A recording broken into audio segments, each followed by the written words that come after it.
This morning, North Korea announced that it had conducted a rocket launch or the launch of a long-range missile. And journalists from all over the world were calling us, not because we are in the business of monitoring rocket launches or long-range missiles, but because we are in the business of monitoring nuclear explosions worldwide.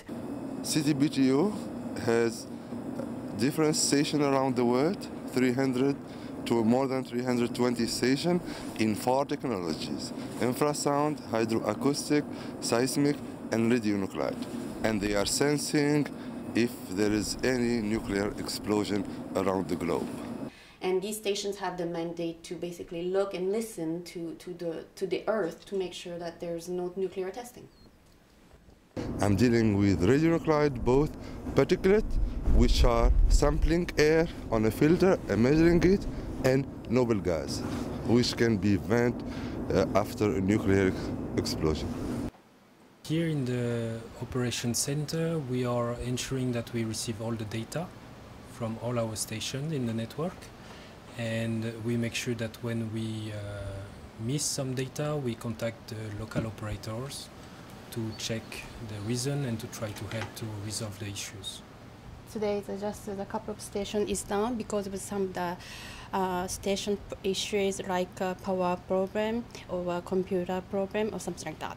You have to remember that this treaty and those stations are supposed to be global, so the entire globe has to be covered. So they are in areas where it's easy to access, but some others are actually in the jungle or in the Arctic or in the middle of the desert, because you have to make sure that everything is being covered. We're here in Vienna, and we have to make sure that if the station goes down in Turkmenistan, I know what is out there. I know what equipment, that I'm not going to send the wrong digitizer or the wrong computer, because we're going to waste time. Sergelen is in Turkmenistan right now doing an upgrade at the station with our people from engineering and actually with the supplier. It's a big work, so there's a big team going there.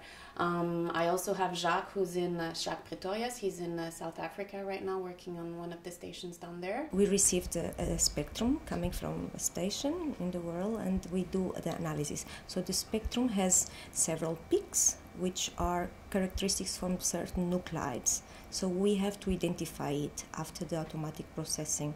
So the analyst has to go through the spectrum and do the review of it, identifying what is in the spectrum, which means which nuclides are emitting radiation. The spectra are never the same. There is always something different. We have to search what's the cause of this or that. If a nuclear test were to be conducted, the technical data that this organization has would be extremely important in terms of estimating what kind of explosion it was, where it took place, how big it was, and so on.